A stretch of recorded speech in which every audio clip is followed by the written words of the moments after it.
돈이 보이는 투자 함께하도록 하겠습니다. 매주 금요일 이 시간 저희 ETF 이야기 나누고 있는데요. ETF계의 백종원 선생으로 불리고 있는 이분이죠. 미래에셋자산운용 ETF 운용 부문의 김민 본부장 함께하도록 하겠습니다. 어서 오세요. 네, 안녕하십니까. 네, 반갑습니다.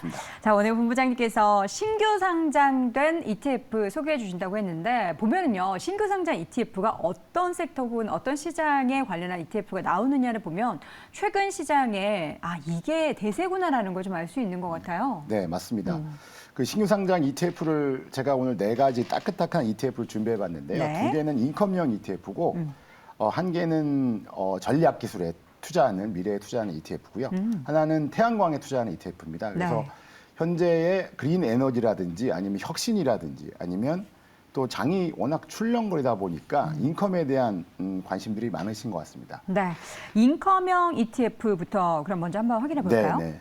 첫 번째 ETF는 인컴형 ETF인데요. 네. 제가 저번 주에 서학개미들이 올해 많이 매수한 역외 ETF들을 한번 조사를 해봤습니다. 1등부터 3등까지는 레버리지 ETF였고요. 네네. 4위, 5위는 인컴형 ETF였습니다. 그래서 4위 ETF를 찾아봤더니 휴드라는 ETF인데 약자입니다. 티커인데 이 풀 네임은 슈밥 디비던드 ETF입니다. 네. US.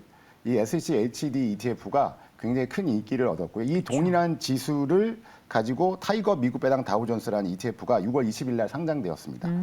그래서 이 지수를 말씀드리면 일단은 100개 종목에 투자하는 ETF인데요. 네. 지수 종목에.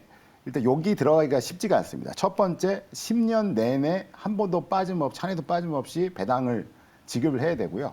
두 번째는 유동 시가총액이 5억 불 이상이어야 됩니다.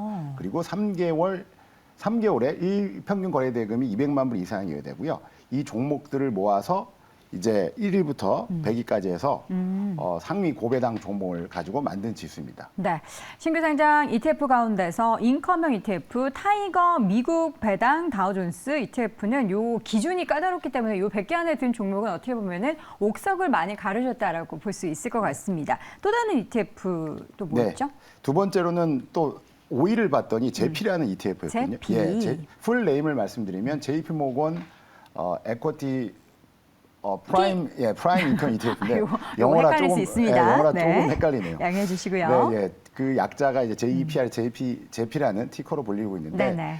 이 ETF 전 세계적으로 올해만 6조가 들어왔습니다. 그래서 굉장히 많이 들어왔고요. 한국의 서학개미들도 4천억 이상 매수를 하셨는데 연 분배금이 한 9.3% 지급하고 있습니다. 똑같은 전략을 이걸 코보드콜 전략이라고 하는데 옵션은 매도해서 분배금을 드리는 코보드콜 전략을 사용하고 있고요. 네. 이게 타이거 미국 배당 3%, 7%, 프리미엄 다우존스 ETF, 좀 이름이 길긴 하지만 요 7% 같은 경우에는 연에 한 11%를 목표로 하고 있고요. 네. 지금 인컴형 ETF로서 잘 보신다면 되게 좋을 것 같습니다. 네.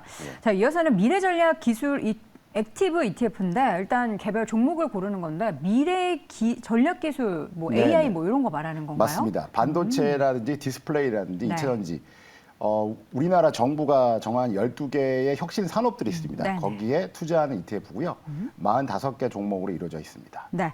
자, 마지막으로는 태양광 ETF. 사실 태양광 이야기가 시장에서 막 핫했던 시기는 조금 지났는데 이게 보면 중장기적으로는 계속된 관심을 받을 수밖에 맞습니다. 없는 섹터거든요. 네네. 어쨌든 간에 바이든 정부도 굉장히 관심이 많고요. 네. 또 우리나라 정부도 관심이 많고 전체적으로 그린 에너지에 대한 부분들이 관심이 많기 때문에 태양광 업체뿐만 아니라 그 전기를 저장하는 기업에도 투자하는 ETF이기 때문에 그린 에너지에 관심이 많으신 분이라면 뭐 관심을 가져보실 만한 ETF인 것 같습니다. 네, 알겠습니다. 신규 상장 ETF 4가지 소개를 들어봤고요. 또 이어서는 오늘 최근에 보면은 환율, 특히나 엔화가 앞자리가 8로 바뀌고 달러 환율 같은 경우에서도 고점 대비 굉장히 밀리다 보니까 이거 저점인가? 환율 관련한 투자를 해볼까 하는 관심이 좀 많아지고 있는 것 같아요. 네, 그렇습니다. 그 8년 만에 그 100엔당 800원이 깨졌고요. 네. 그리고 6월 16일 날 그 BOJ, 일본 중앙은행이죠. 일본 중앙은행이 금융통화정책 회의를 열었는데 단기 금리를 마이너스 0.1%로 동결하겠다. 올리지 않겠다는 뜻이죠. 그리고 장기물의 지표금리 일본 국채 10년물을 0%로 만들겠다. 이렇게 통화 정책을 결정했습니다. 그 말은 수출에 대한 증가라든지 아니면 여행 수지 확대를 위해서 일본의 중앙정부라든지 일본의 중앙은행이 계속 엔저를 추진하겠다 이렇게 말씀드릴 수 있을 것 같고요. 네. 그러다 보니까 800원대에 이르고 있는 것 같습니다. 그리고 달러 같은 경우에도 작년 9월 달이 1,440원이었거든요. 근데 지금 1,200원대에 진입하면서 굉장히 미국 기준금리 인상이 이제 제한적이다. 네. 그러다 보니까 이제 원화가 강세가 되고 달러가 약세되는 모습을 보이고 네. 있습니다. 지금 일본 엔화가 900원대가 깨지면서 이제 800원대로 장중에 내려가기도 했었고 최근에는 달러 환율 같은 경우에도 1,300원에서 1,200원대 계속해서 그 초반에서 등락을 보이고 있는 상황입니다. 엔저를 활용한 엔저 네. 달러도 달러지만 엔화의 저가 매수에 대한 기대감을 굉장히 많이들 가지고 계시잖아요. 맞습니다. 다양한 방법이 좀 있죠. 네네. 첫 번째로는 가장 좋은 방법이죠. 그냥 엔화를 엔화를 사는 거. 매수하는 거. 네. 그래서 국내 4대 은행의 엔화 매수액을 봤더니 5월 달에요. 무려 2,700억. 그러니까 은행이 가지고 있는 엔화를 개인들이나 기관들한테 팔았는데 그 금액이 무려 2,700억이라는 네. 거고요. 이게 4월 전월 대비해 32% 증가한 금액입니다. 그래서 엔화를 사두는 것도 제일 좋은 방법인 것 같고요. 두 번째로는 제가 늘 말씀드렸다시피 그 일본 주식에 투자하는 것도 지금 일본이 30년 만에 그 니케이 225가 천장을 뚫고 지금 올라가고 그렇죠. 있습니다. 그리고 저번 주에도 말씀드렸지만 오렌 버핏이 일본의 5대 종합상사, 예, 그래서 지분을 더 늘리겠다, 9%까지 말씀을 드렸는데 네. 이런 부분에 있어서 같이 일본 주식을 사서 일본 주식을 보니까 뭐 지금 5월 1일부터 6월 15일까지 제가 조사를 해봤더니 한 680억 사셨더라고요. 네네. 그래서 그걸 산다 그러면 지수의 차익뿐만 아니라 환차익도 매도할 때 분명히 N저만 계속 머물 수 없는 거니까요. 그리고 뭐 마지막 말씀드린다고 한다면 가장 간단한 게 ETF로 투자하는 그렇습니다. 거잖아요. 예, ETF를 매수하시면 일단은 환비용이 들지 않죠. 네. 예, 그리고 두 번째로는 환전 수수료가 발생하지 않고 두 번째로는 주식처럼 매매가 가능합니다. 네. 그래서 엔화 ETF 투자하시는 것도 아주 좋은 방법인 것 같습니다. 뭐 엔화뿐만 아니라 사실 달러의 투자도 관련해서 좀 적용이 가능한데 그렇다면 통화 관련한 ETF 상장된 ETF 뭐가 있을까요? 네, 우선 엔화 ETF 관심이 많으시니까 말씀드리면 아쉽게도 딱 하나밖에 네. 상장이 안 되어 있습니다. 그래서 타이거 1번 N 선물이라는 ETF가 상장되어 있고요.